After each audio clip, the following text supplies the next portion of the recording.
उसे अभी तक कुछ कहना है क्या जो पढ़ा है उसमें? क्यों?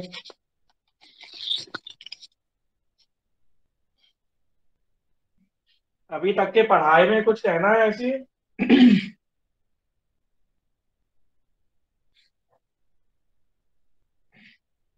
हम्म। किसी को कुछ कहना है जो अभी तक पढ़ा है उसमें से? हाँ सर, एक एक बात पूछनी थी आपसे। बोलो हाँ मैडम। सर, क्या सेकंड ईयर पढ़ा नहीं तो सर ये अनुक्रम क्या होता है, उसकी लिमिट क्या होती है सर, इसके बारे में पता नहीं है। और आप थोड़ा ये बेसिक समझा रहे हैं तो फिर सेकेंड ईयर पढ़ लेते, अभी पढ़ाया था यार सेकेंड ईयर हमने। सर सेकेंड ईयर अभी पढ़ाया था, पढ़ लेते। तो सेकेंड ईयर का ही पूरा टॉपिक है ये, पूरा चैप्टर वही का वही है एज इट इज। तो बता देंगे वैसे, आप सेकेंड ईयर जब पढ़ाएंगे तो मैं बुला लेंगे, गाइड कर लेंगे जिन लोगों ने सेकेंड ईयर नहीं पढ़ा। सेकेंड ईयर का ये चैप्टर वैसे हो चुका है, फिर भी एक बार एक ऐसा करेंगे, वीडियो बना के डाल देंगे। ठीक है सर। सीक्वेंस जो चैप्टर है उसमें वैसे तो पूरा चैप्टर ही वही का वही है, बस डी मॉडुलस की जगह डी लग गया है। जहाँ हम लोग modulus S N minus L लिखते थे, वहाँ डी एक्स एन एक्स हो गया, बाकी कोई अंतर नहीं पड़ा है। ठीक है। तो अभी तो तन्मय बाबू तीन बातों पे ध्यान दो तुम, तीन नाम जरा याद करो। एक नाम है कैंटर इंटरसेक्शन थ्योरम, एक है बेयर कैटेगरी थ्योरम, और एक है वानाख कैंट्रैक्शन प्रिंसिपल।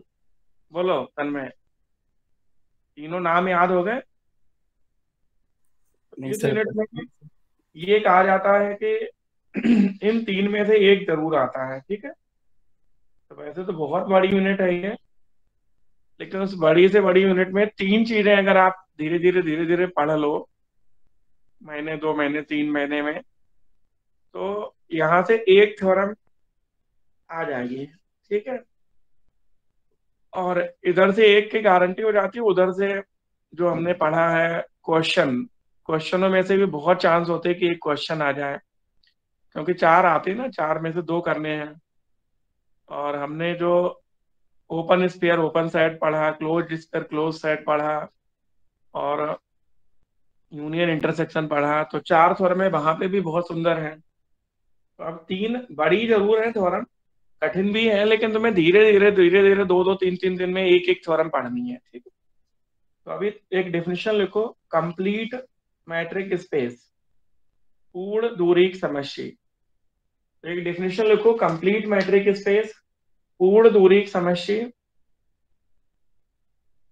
लिखो अ मैट्रिक स्पेस एक्स दी, कोई दूरी समष्टि एक्स दी पूर्ण दूरी समष्टि कहलाती है। A metric space X D is said to be complete metric space, एक दूरी समष्टि एक्स दी पूर्ण दूरी समष्टि कहलाती है।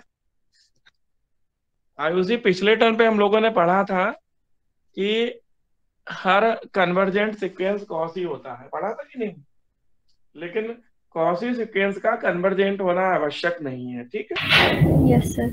तो जो पूर्ण दूरी की समस्या होती है, कंप्लीट मीट्रिक स्पेस होती है, उसमें हर कॉसी सीक्वेंस कन्वर्जेंट होता है। ठीक है, याद कर लो कि नॉर्मली क्या होता है कि कॉसी कन्वर्जेंट सीक्वेंस कॉसी होता है, लेकिन कॉसी का कन्वर्जेंट होना जरूरी नहीं है। लेकिन जो कंप्लीट मैट्रिक स्पेस होती है, उसमें हर कॉसी सीक्वेंस कन्वर्जेंट होता है। ठीक है। तो लिखो जरा, कंप्लीट मैट्रिक स्पेस पूर्ण दूरी की समष्टि। तो a metric space XD is said to be complete metric space, कोई दूरी की समष्टि XD पूर्ण दूरी की समष्टि कहलाती है, if every cauchy sequence in capital X converges to a point in X, यदि कैपिटल X में प्रत्येक कौशी अनुक्रम अभिसारी अनुक्रम है। if every cauchy sequence in capital X converges to a point in capital X, यदि कैपिटल X में प्रत्येक कौशी अनुक्रम अभिसारी है। तो हमने पढ़ा था कि कॉन्वर्जेंट सीक्वेंस कौशी होता है लेकिन कॉसी का कन्वर्जेंट होना जरूरी नहीं है। लेकिन अगर कोई कंप्लीट मीट्रिक स्पेस है, पूर्ण दूरी की समस्या है, तो उसमें हर कॉसी सीक्वेंस कन्वर्जेंट होता है। ठीक है, तो कोई दूरी की समस्या पूर्ण दूरी की समस्या कहलाती है यदि उसमें प्रत्येक कॉसी अनुक्रम अभिसारी अनुक्रम है। If every Cauchy sequence in capital X converges to a point in capital X. तो ये आप याद कर लो कि कोई दूरी की समस्या कंप्लीट कब होगी, पूर्ण दूरी की समस्या कब होगी, जब उसमें हर कॉसी सीक्वेंस कन्वर्जेंट हो, मींस कॉसी सीक्वेंस की लिमिट भी एग्जिस्ट करती हो। ठीक, तो अब जरा एक और डेफिनेशन लिखो। तो पहली डेफिनेशन हमने पढ़ी, कंप्लीट मीट्रिक स्पेस पूर्ण दूरी की समस्या। तो पूर्ण दूरी की समस्या वो होती है जिसमें हर कॉसी सीक्वेंस कन्वर्जेंट होता है। ठीक है, अगली परिभाषा लिखो, nested sequence. Nested sequence Hindi में सघन। तो नेस्टेड सीक्वेंस सघन, सघन या नकुत्रापी, कई नाम है इसके, तो तुम लोग नेस्टेड ही याद रखो, वो ज्यादा सही रहेगा। सघन समुच्चय या नकुत्रापी सघन, ऐसे सघन ज्यादा ठीक है, सघन समुच्चय। तो सघन समुच्चय या नेस्टेड को जरूर याद रखना। नाम तो इसके कई सारे हैं, हिंदी मीडियम वाले नेस्टेड याद रखना। तो नेस्टेड सीक्वेंस सघन समुच्चय। तो लिखो, माना एक्स डी कोई दूरी की समस्या है, let X D be a metric space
है, if it is a monotonic increasing, यदि यह एक दिष्ट ह्रासमान है। if it is monotonic increasing, that is, देखो A1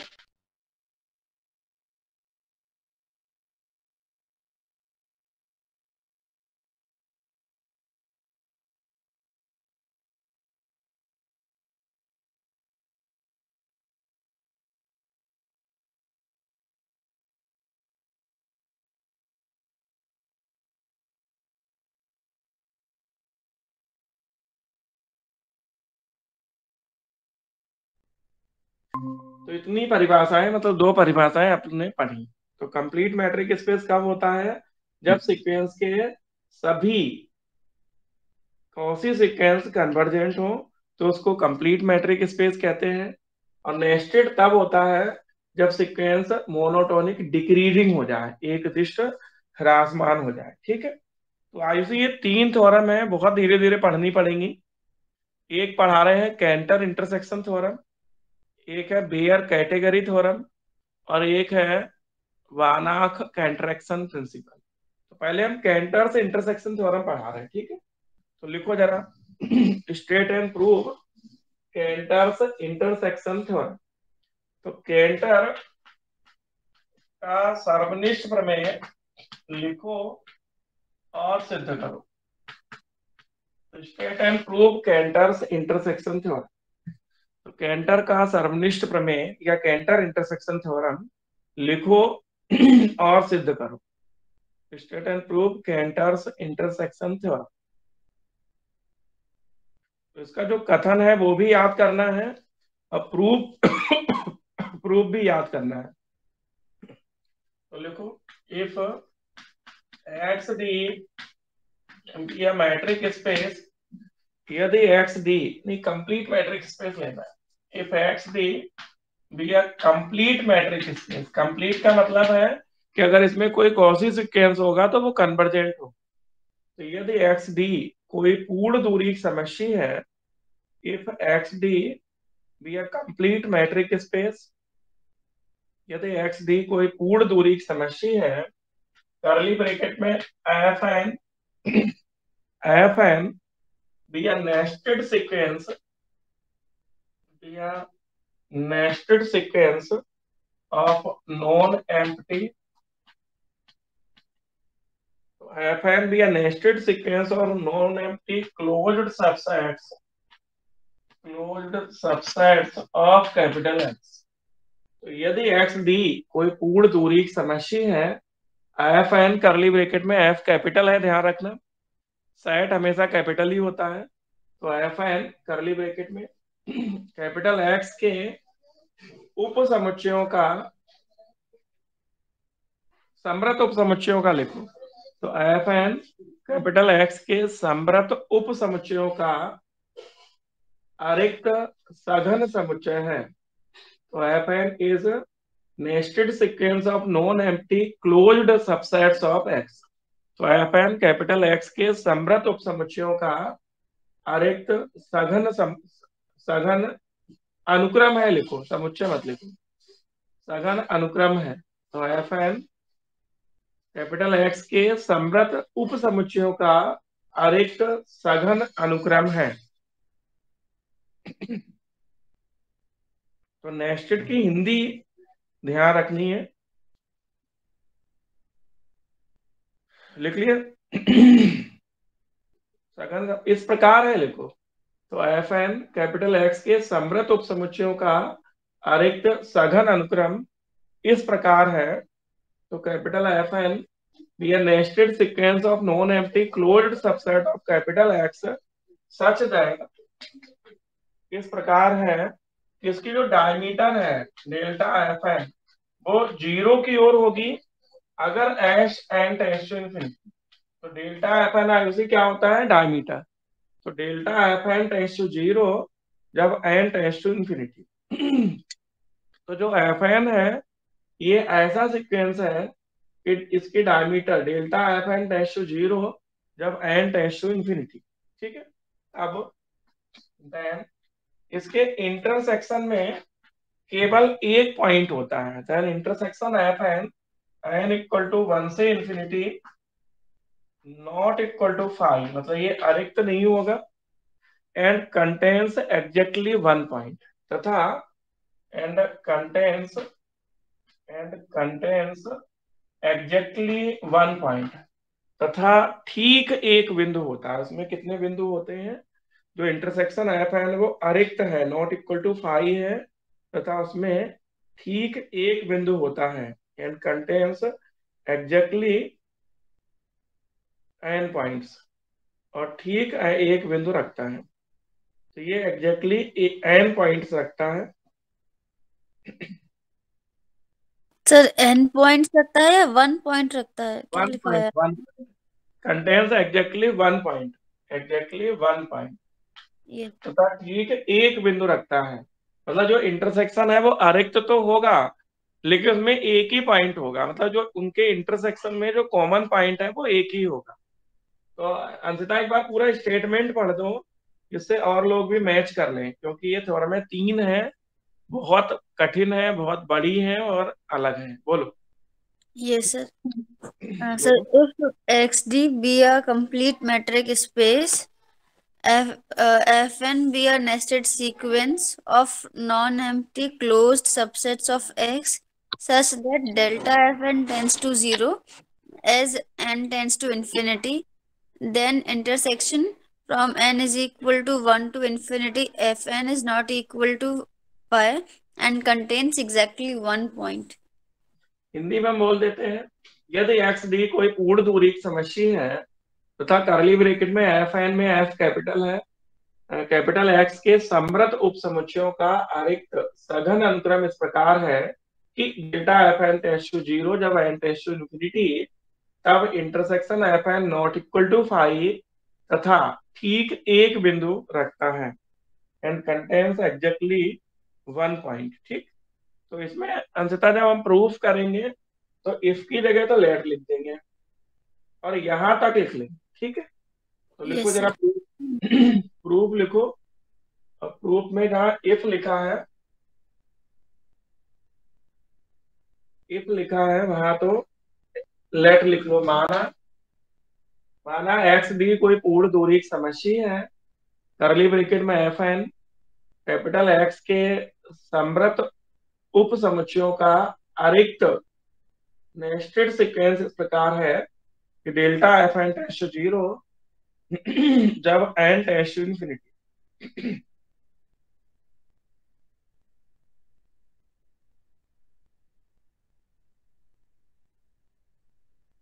लिख लिया।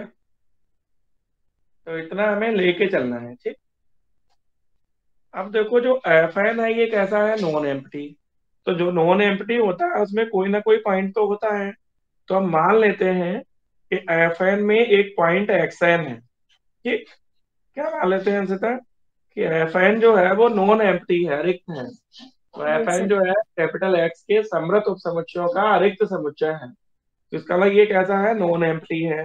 तो नॉन एम्प्टी का मतलब है कि इसमें जो एलिमेंट होंगे उनमें एफआइन जो होगा उसमें कोई ना कोई एलिमेंट जरूर हो रहे होंगे, ठीक है।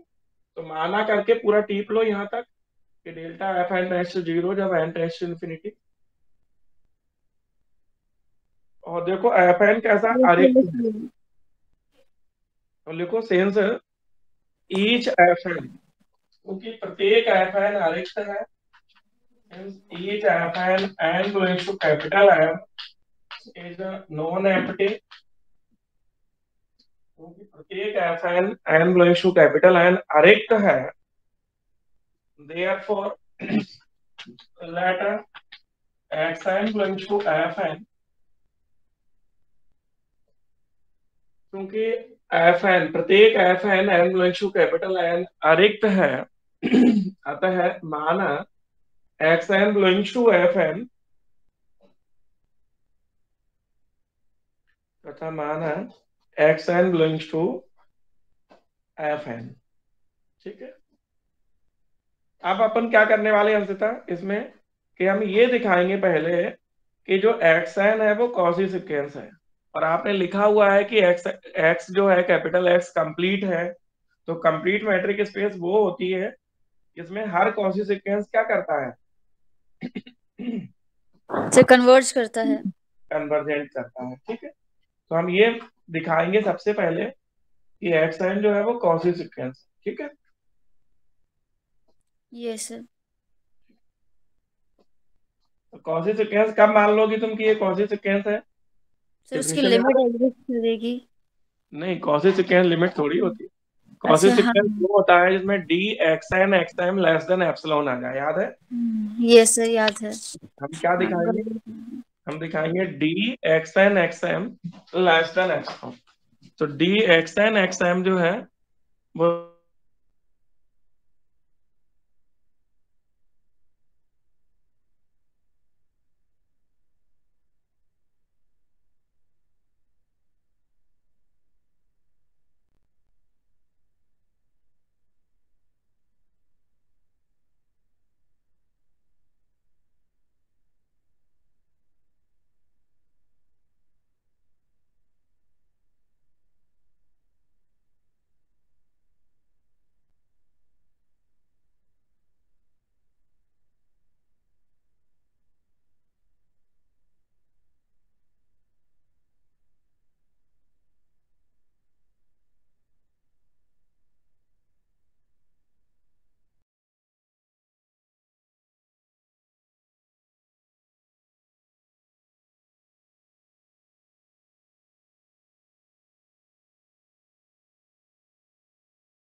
जानते ही हैं कि अगर ये 0 है तो एप्सिलॉन ग्रेटर देन 0 के लिए एक धन पूर्णांक n0 इस प्रकार होगा कि डेल्टा एफ एन ये delta F N -0 less than epsilon आएगा। ये तो परिभाषा होती है लिमिट की कि S N minus I N less than epsilon. तो जो सेकेंड ईयर में हम लोग पहला चैप्टर पढ़े थे ना, वो पूरा चैप्टर चल रहा है इस समय। तो लिखो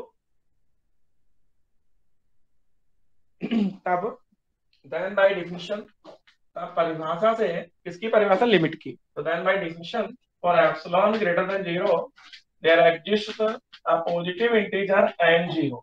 तब परिभाषा से एप्सिलॉन ग्रेटर देन 0 के लिए एक धन पूर्णांक n0 ऐसा विद्यमान होगा कि then for epsilon greater than 0 there exists positive integer n0 such that, देखो ये लिखना था डेल्टा एफ एन -0, लेकिन -0 का कोई मतलब नहीं है, तो अपन सीधे ये लिख देंगे delta F N less than epsilon for all n greater than और इक्वल टू n।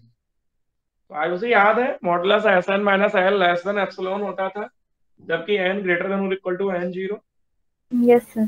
तो अगर इसकी लिमिट 0 है तो डेल्टा एफ एन -0 जो है वो एप्सिलॉन से छोटा होगा, मतलब डेल्टा एफ एन जो है वो एप्सिलॉन से छोटा होगा। ठीक, अब देखो आयुषी जो एन है वो ग्रेटर देन या इक्वल टू n0 है, तो हम थोड़ी देर के लिए n इक्वल टू n0 मान लेते हैं।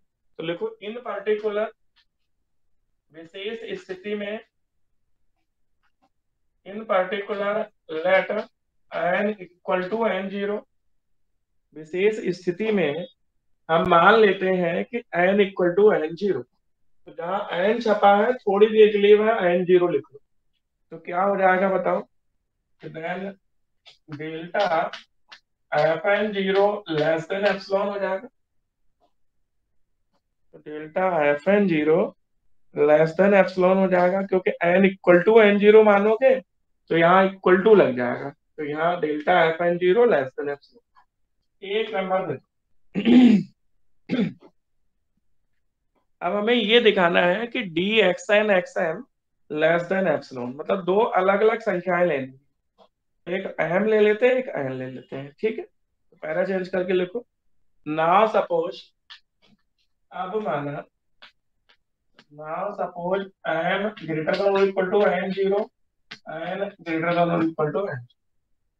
अब माना एम और एन दो संख्याएं हैं जो n0 से बड़ी हैं।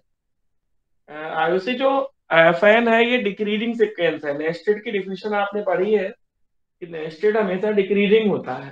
तो बताओ आयुषी, डिक्रीजिंग में उल्टा चलता है, जैसे 2 1 से बड़ा है तो f2 f1 से छोटा होगा। तो अगर m n0 से बड़ा है तो fm बड़ा होगा या fn0 बड़ा होगा। Sir fn0। fn0 बड़ा होगा, जो छोटा है वो बड़ा होगा, जो बड़ा है वो छोटा होगा, होता कि नहीं। तो Yes, देखो now suppose n greater than और इक्वल टू n0 और n ग्रेटर देन और इक्वल टू n0। ठीक है, एंड जो fn है ये नेस्टेड सीक्वेंस है, इज नेस्टेड सीक्वेंस।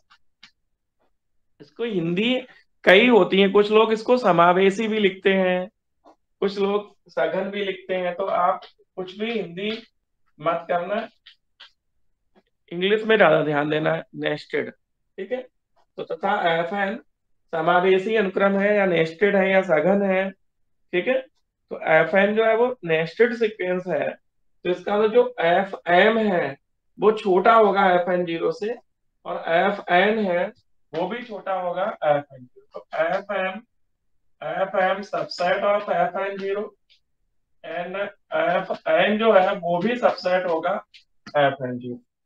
समावेशी अनुक्रम क्या होता है, नेस्टेड सीक्वेंस क्या होता है कि F M subset of F N 0 और F N subset of F N 0। क्यों, क्योंकि डिक्रीजिंग होता है। ठीक, तो डिक्रीजिंग का मतलब है कि वहां पे जो वैल्यू है वो छोटी होगी।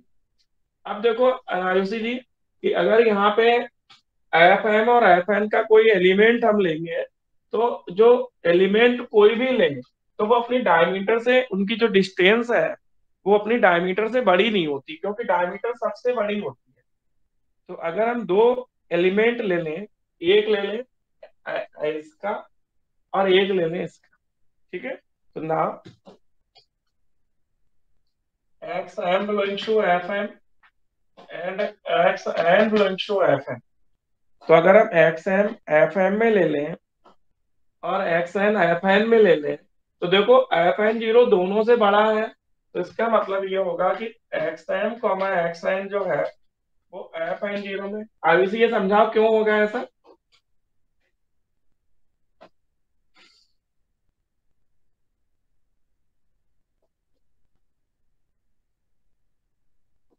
सर नहीं ये तो एफ एम मतलब जो डायमीटर होता है वो सबसे बड़ा पॉइंट होता है, तो कोई भी पॉइंट की डिस्टेंस लेंगे तो वो डायमीटर से छोटी ही आएगी। तो हाँ, एक एल ये सबसेट है ना। देखो सबसेट यस ए सबसेट बी का क्या मतलब है कि ए के सभी एलिमेंट बी में होंगे। बी में तो होंगी। एफ अगर एफ एम में है तो इसमें भी होगा, इसमें एफ एन है तो एक्स एन अगर एफ एन में है तो इसमें प्लस सबसेट का मतलब होता है कि ए सबसेट बी है तो जो ए में है वो बी में जरूर होगा। तो एक्स एम अगर इसमें है तो इसमें भी होगा, एक्स एन इसमें है तो इसमें। तो एक्स एन जो है वो बिलोंग्स टू किस में होगा, F F N M. Zero में जरूर होगा। ठीक है। अब यस हम सर। सब जानते हैं कि एफ एन जीरो की जो डायमीटर है उसके कोई भी दो बिंदु ले लो वो डायमीटर से बड़े नहीं होंगे। इसका मतलब इनके बीच की जो दूरी है डी एक्स एन ये इसके डायमीटर से हमेशा छोटी होगी। Implies that D X N जो है वो लेस देन होगा डायमीटर एफ एन जीरो। तो ये जो वैल्यू है बेटा ये हमेशा इसके डायमीटर से छोटी होगी। कब छोटी होगी, जब एम और एन ग्रेटर देन और equal to N zero for all M comma N greater than और इक्वल टू एन। अब बताओ एक नंबर में डेल्टा एफ एन जीरो को मतलब इसकी डायमीटर को किससे छोटा कहा गया है, एप्सिलॉन से। तो देखो आगे से ये किस चीज की परिभाषा बन गई है, D X N less than epsilon, क्योंकि ये वैल्यू जो है वो एप्सिलॉन से छोटी है। फ्रॉम बल लिख लेना या यूजिंग बल लिख लेना। तो आगे से ये किस चीज की परिभाषा है, तो कॉसी सीक्वेंस। और सीक्वेंस लिख दो। तो आता है अनुक्रम एक्स है, यहाँ ये जरूर लिख देना यूजिंग बल एक से। तो एक से जो डेल्टा एफ एन जीरो है ये लेस देन एप्सिलॉन है, तो D X N less than epsilon होगा।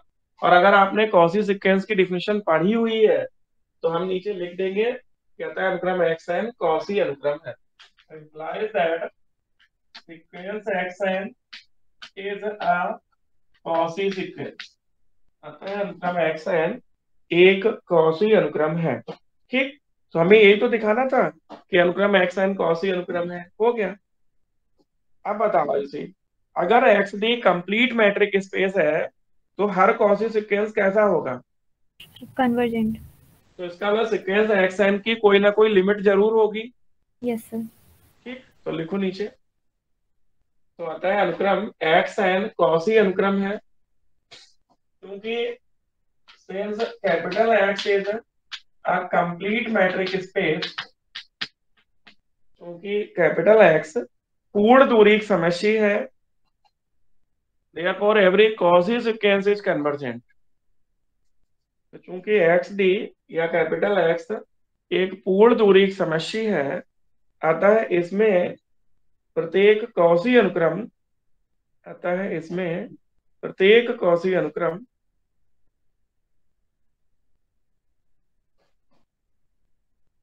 अतः इसमें प्रत्येक कॉसी अनुक्रम अभिसारी होगा। तो therefore every Cauchy sequence is convergent। अतः प्रत्येक therefore there exists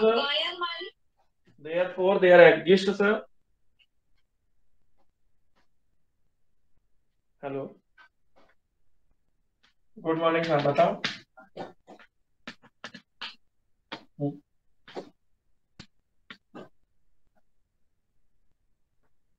अच्छा, हाँ शॉर्ट में निफ्टी बढ़ी है ना, कॉल ही ले लेते फिर।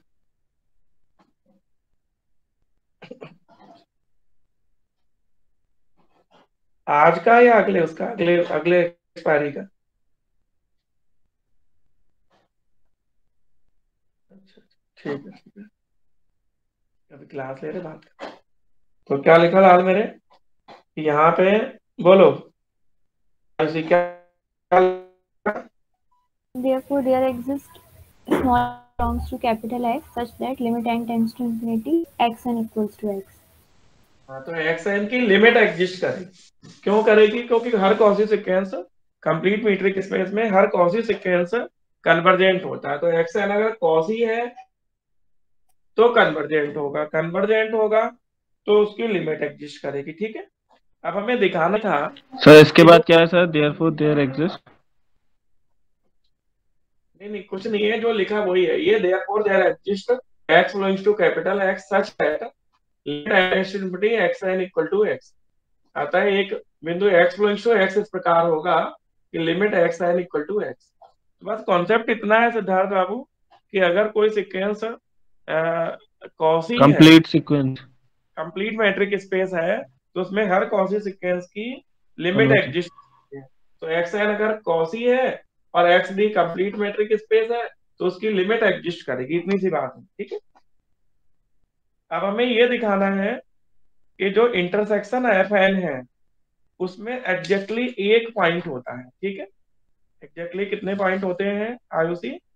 ठीक एक बिंदु होता है। तो हम ये दिखाने वाले हैं कि उस इंटरसेक्शन में यही पॉइंट होता है। ठीक है, तो लिखो नीचे। तो now we shall prove that अब हम सिद्ध करेंगे कि x belongs to intersection fn n equal to 1 to। हम ये दिखाएंगे कि इंटरसेक्शन fn में ठीक एक बिंदु होगा। तो हम सिद्ध करेंगे कि x belongs to intersection fn। तो आयुषी बता, इंटरसेक्शन fn में x होगा, इसको दिखाने के लिए हमें क्या दिखाना पड़ेगा? बोलो। कि fn का कोई भी सब सीक्वेंस ले लें या सीक्वेंस सब सीक्वेंस ले लें तो उसकी जो लिमिट होगी वो x होगी। ठीक है कि नहीं? तो पैरा चेंज करो, लिखो। तो हम सिद्ध करेंगे कि x belongs to intersection fn। ठीक, लिखो। तो लिखो चूंकि fn, तो सिंस fn f कैपिटल ही बनाना इज नेस्टेड सीक्वेंस। क्योंकि fn कैसा है? समावेशी अनुक्रम है, नेस्टेड है। तो since fn is nested sequence therefore for m belongs to capital N, इसलिए m belongs to capital N के लिए fm सुपर सेट होगा fm प्लस 1 का, सुपर सेट होगा fm प्लस 2 का, सुपर सेट होगा डॉट। तो बता आयुषी, अगर fn समावेशी है, नेस्टेड है, तो ये डिक्रीजिंग होगा। डिक्रीजिंग होगा तो जैसे जैसे m के मान बढ़ते जाएंगे वैसे वैसे वो सीक्वेंस जो है वो छोटा होता चला जाएगा। Yes, sir. fm superset होगा, बड़ा सेट होगा fm प्लस 1 से, fm प्लस 2 से, इस तरह से ये बड़ा सेट होगा।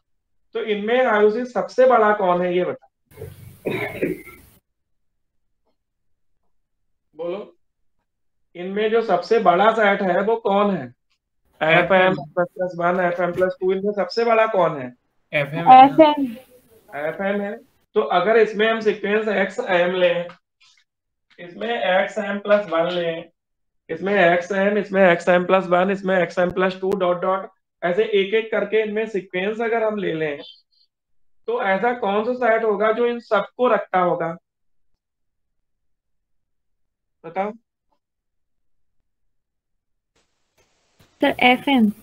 क्योंकि ये सबका सुपर सेट है, तो जो इसमें होगा वो भी इसमें होगा, जो इसमें होगा वो भी इसमें होगा, प्लस सारे एलिमेंट जो xm प्लस 1 xm प्लस 2 होंगे वो सब fm में होंगे। तो नीचे लिखो therefore xm plus 1 xm plus 2 dot dot are all points in fm, are all points in fm। तो इसलिए xm plus 1 xm plus 2 dot dot dot dot dot dot सभी fm के बिंदु होंगे, are all points of fm। तो ये चूंकि superset है fm, तो fm प्लस 1 fm प्लस 2 किसी के भी पॉइंट लोगे तो वो सब किसके बच्चे होंगे? एफ एम के, क्योंकि एफ एम सबसे बड़ा सेट है। ठीक, अब हम कह रहे हैं कि अगर हर सीक्वेंस कन्वर्जेंट है, हर सीक्वेंस अगर कन्वर्जेंट है तो उसका जो सब सीक्वेंस उप अनुक्रम बनेगा वो भी कैसा होगा? कन्वर्जेंट। ठीक है, तो देखो चूंकि अनुक्रम X N converges to X, देखो since sequence X N converges to small X, चूंकि अनुक्रम एक्स एन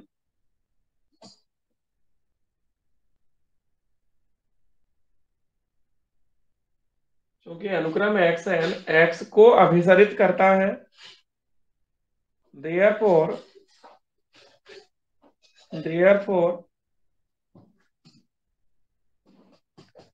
सब सीक्वेंस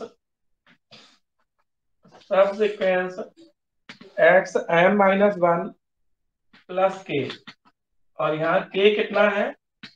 1 से लेकर इंफिनिटी। देखो ये कैसे बनाया गया है? इनसे बना है कि अगर m इक्वल टू 1 लिखेंगे तो आप समझ लो कि वैल्यू कितनी आएगी। m के इक्वल टू 1 लिखेंगे तो वैल्यू कितनी आएगी? X M. के इक्वल टू 2 लिखेंगे तो वैल्यू कितनी आएगी? X M plus 2। इनको लिखा गया है, तो इसलिए जो सब सीक्वेंस ये है तो वो सब जो है किसको कन्वर्ट कर रहे होंगे? एक्स को। तो देयरफॉर सब सीक्वेंसेस ऑफ कर दो, देयरफॉर सब सीक्वेंसेस ये लिखो ऑल्सो कन्वर्जेस टू एक्स। तो चूंकि एक्स एन एक्स को अभिसरित करता है इसलिए उपानुक्रम X N minus one plus K equal to 1 से इंफिनिटी भी एक्स को अभिसरित करेंगे, क्योंकि एक्स एन का मतलब क्या है कि एन की जगह कोई भी वैल्यू लोगे तो वो एक्स की लिमिट आएगा। तो एन की जगह ये लेंगे X M plus one X two, तो ये सभी किसको कन्वर्स करेंगे? एक्स को कन्वर्स करेंगे। ठीक है, ठीक। तो इसका मतलब ये हुआ कि इसकी जो लिमिट निकालेंगे हम K tends to infinity X M minus one plus K, ये एक्स आएगा। ठीक, तो एक्स एन की लिमिट एक्स है, इसलिए जो उप अनुक्रम ये होंगे ये भी एक्स को अभिसरित करेंगे, और इसलिए limit K tends to infinity X M minus one plus K जो है उसकी लिमिट कितनी आएगी? एक्स। ठीक, अब देखो एफ एम, ये सारे पॉइंट हैं किसके? ये सारे पॉइंट एफ एम के हैं। इसका मतलब जो एक्स है वो एफ एम में हो गया, तो hence X belongs to F M. तो ये जो लिमिट आएगी वो किसके लिमिट है? ये सीक्वेंस किसके है? एफ एम के। तो अगर सीक्वेंस एफ एम के है तो लिमिट भी कितने आएगी? F M. तो इसलिए X belongs to F M. ठीक, अब देखो एम क्या है? एम की वैल्यू 1 2 3 4 कुछ भी हो सकती है, तो for M belongs to capital M, तो एक्स एफ एम में होगा जबकि M belongs to capital M. तो इसका मतलब क्या हुआ? आयुषी बता पाओगे? एम के सभी मानों के लिए एक्स एफ एम में है, तो इसका क्या मतलब हुआ?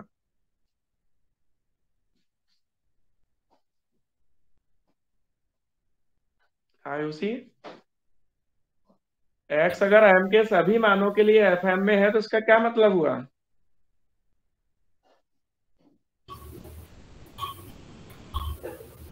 नहीं बोलोगे? कोई बता? इंटरसेक्शन में है।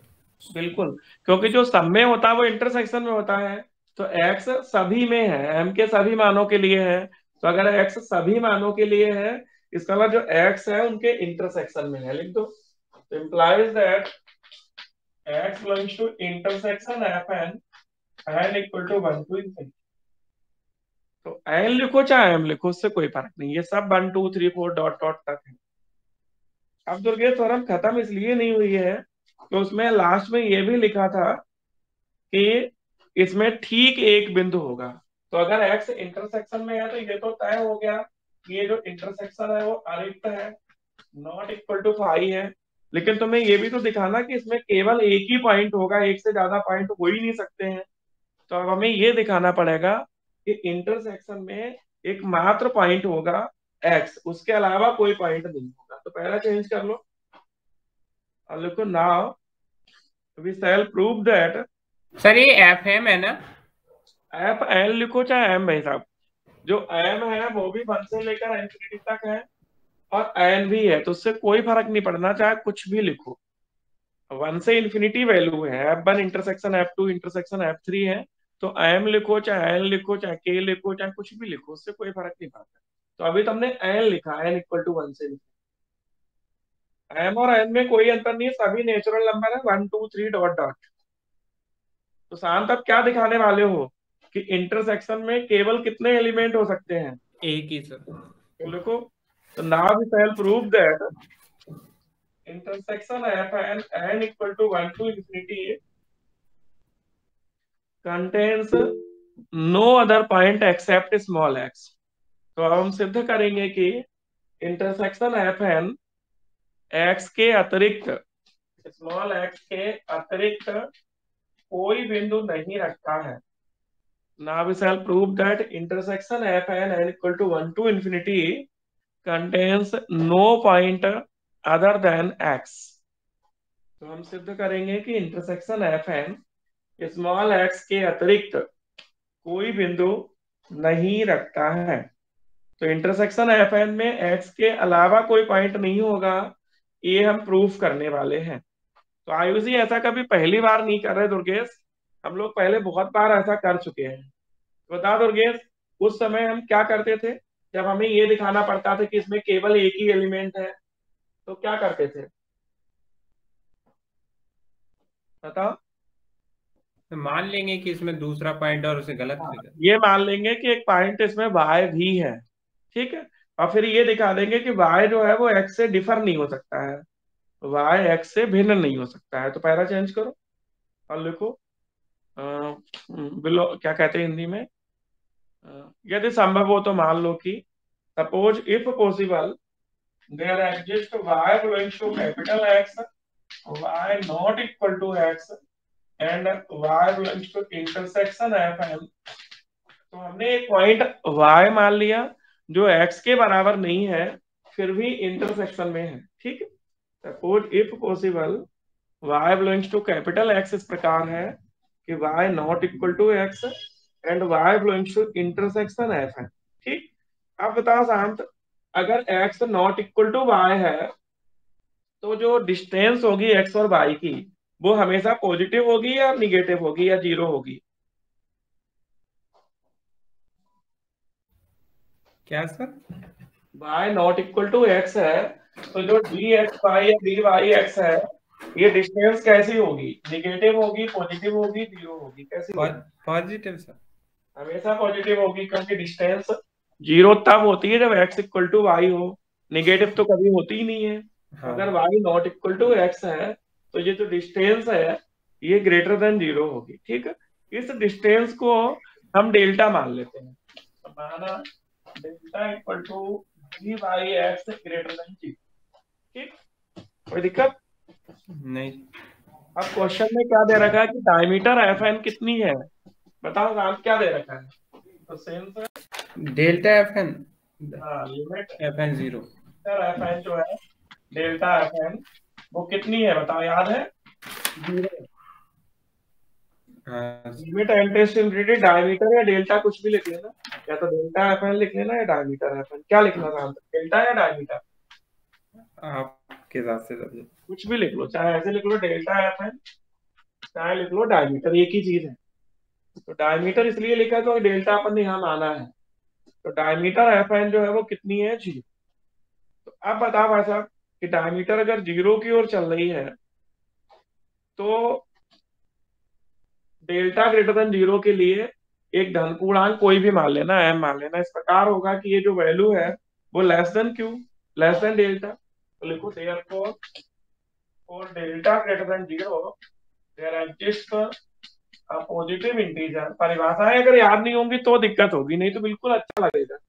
डेफिनिशन अगर याद है तो सब अच्छा लगेगा। तो तब डेल्टा ग्रेटर देन जीरो के लिए एक धन पूर्णांक क्यू इस प्रकार होगा कि diameter F Q less than delta,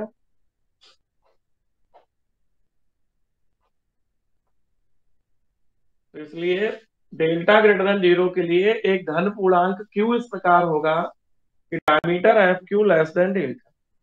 शांत बताओ, अगर डायमीटर छोटी है डेल्टा से तो एफ क्यू के कोई भी दो पॉइंट लोगे उनकी डिस्टेंस भी डेल्टा से छोटी होगी।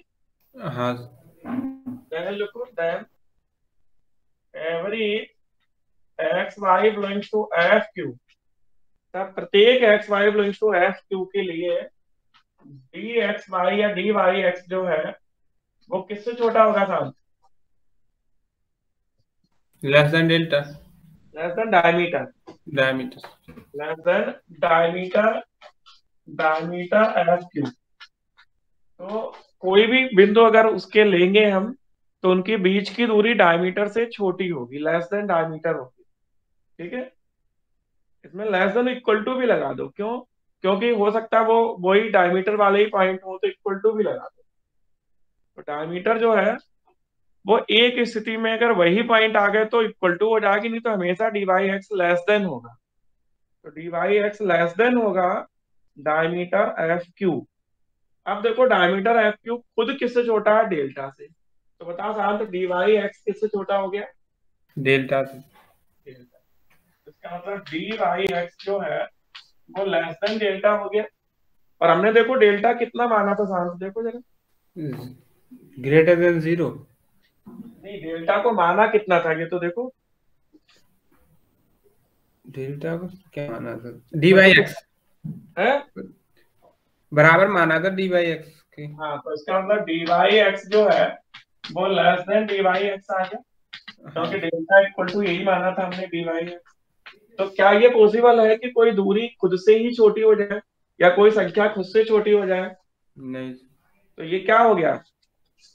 ये गलत हो गया, विच इज कंट्राडिक्शन, विरोध। जो कि विरोध है। विच इज कंट्राडिक्शन, ये सबसे कठिन यूनिट है शांत इस पूरी बीएससी की। हाँ लग भी। ऐसे 3 थ्योरम पढ़नी है शांत, एक आज हुई जा रही है, धीरे धीरे 2 और पढ़ा देंगे, लेकिन तुम लोग 2 3 4 महीने जब तक पेपर हो तब तक याद कर लेना। तीनों थ्योरम इधर से कर लो, 4 उधर से कर लो और क्वेश्चन कर लो, इतना कर लो। तो विच इज कंट्राडिक्शन, जो कि विरोध है। तो बता शांत, अगर ये विरोध है, जो तुमने झूठी झूठी जो माना था वो क्या है? गलत है। हाँ, तो क्या माना था तुमने? y not equal to x। हाँ, तो लिखो हेंस अवर सपोजिशन, इसलिए हमारा मानना कि y not equal to x गलत होगा। Hence our supposition that y not equal to x will be wrong. Hence intersection f and n equal to 1 to infinity contains exactly 1 point। तो इसलिए हमारा मानना कि y not equal to x गलत होगा। अब बता y not equal to x गलत है तो सही क्या होगा? Sir y is equal to x। तो इसका मतलब क्या हुआ कि जो इंटरसेक्शन एफ एन है उसमें ठीक कितने बिंदु होंगे? तो सिर्फ एक होगा। ठीक एक बिंदु होगा। तो इंटरसेक्शन एफ एन में ठीक एक बिंदु अंतर्विष्ट होगा, विल कंटेन एग्जैक्टली 1 पॉइंट।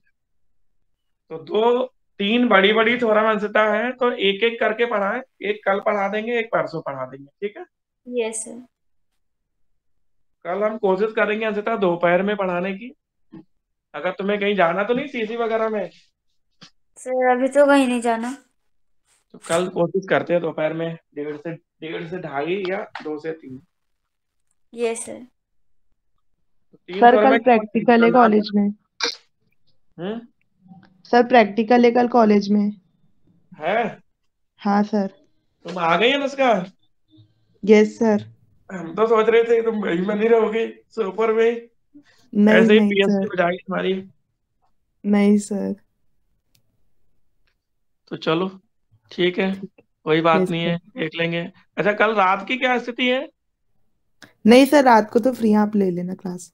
चलो हम ग्रुप पे डाल देंगे रात का कोई टाइम बनता है तो, क्योंकि हम ठीक है सोच रहे सर। कि देखो एक दिन में एक थ्योरम खत्म हो रही है, इसलिए हम सोच रहे हैं कि वो जल्दी जल्दी कर ले, परसों तक कर ले। सर रात को 7:30 से 9:30 मेरी क्लास रहती है। अच्छा, यस सर। चलो बताते हैं, फिर ग्रुप पे बताते हैं। हाँ सर। अंकिता इसको कितने दिन में तैयार कर लोगी? सर ये कर लेंगे, एक दिन में हो जाएगा। एक दिन में हो जाएगा? सिर्फ मजाक नहीं। नहीं सर, एक दो दिन में तीन तो बार हमने भी नहीं करेंगे तो हो कर पाई थी। जाएगा। एक दिन में तो हमने भी नहीं कर पाई थी, और तुम तो हमसे ज्यादा इंटेलिजेंट हो, तो एक दिन में कैसे कर लोगी? सर ये एक तो मुझे थोड़ा सा कंफ्यूजन इस वजह से हो रहा है, जो प्रीवियस डेफिनेशंस मैंने पढ़ी नहीं है ना, इस वजह से। नहीं तो ये क्लियर है, मतलब हो जाएगा, टाइम नहीं लगेगा ज्यादा। डेफिनेशन का ही खेल है, पूरी थ्योरम डेफिनेशन पे डिपेंड। Yes sir. मुझे पीछे का नहीं जो पढ़ा आपने डेफिनेशन डायमीटर को यूज किया था, और वो आयुषी ने भी कुछ डायमीटर का बताया था, तो वही कंफ्यूजन हुआ था, बाकी तो समझ में आ गया मुझे सारा। चलो देखो पढ़ के, और देखेंगे फिर एक बार स्क्रीन पे ले लेंगे, ज्यादा होगा तो। ठीक है, और किसी को कुछ कहना है?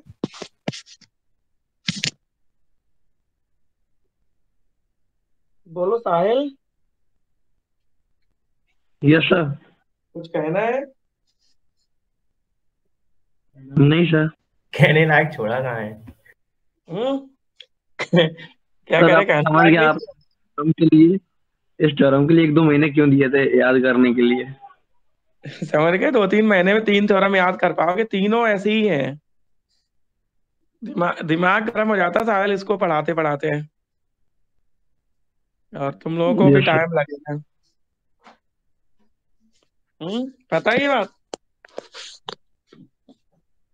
सब पिछली यूनिट को पूरा यस करने तो काम हो जाएगा ना, चैप्टर को, हम्म? पिछले चैप्टर को। नहीं, जो हम बता रहे सब पढ़ना है। ये अभी क्या करना, 3 थ्योरम ये पढ़नी है, और 4 थ्योरम वो पढ़नी है। Open square open set, close square close set, और वो क्या नाम है उसका, जो इंटरसेक्शन यूनियन। और नहीं सर, पिछला चैप्टर तो हो जाएगा, उसकी कोई दिक्कत नहीं है, वो तो पूरा भी हो जाएगा। अभी वो एक और चीज आएगी, आर्किमिडियन प्रॉपर्टी, वो भी इम्पोर्टेंट है, आर्किमिडियन। तो अभी इसमें बड़ी बची है और एक छोटी भी, आर्किमिडियन प्रॉपर्टी। बहुत बड़ी यूनिट है, वैसा पढ़ लो, क्या दिक्कत है? तो बैठ के करना क्या तुम्हें? शादी तो करनी नहीं है भाई। शादी करनी होती तो अलग बात थी, अभी तो पढ़ना ही पढ़ना है। क्यों साहिल? Yes sir. अच्छा तुमने लाइन बना ली है दुर्गेश? अभी तो नहीं बनाई सर, तो कब बनाएगा यार? बन जाएगी एक आध दिन में। आज शाम तक बना ले। आपने सर ऐसी थ्योरम पढ़ा दी तो सब उड़ गया। इस थ्योरम से तो मूड दिमाग, खराब हो गया। अभी हमसे भी कहो कि कुछ और पढ़ा दो तो हमारा भी दिमाग गर्म हो गया। चलो जाओ फिर।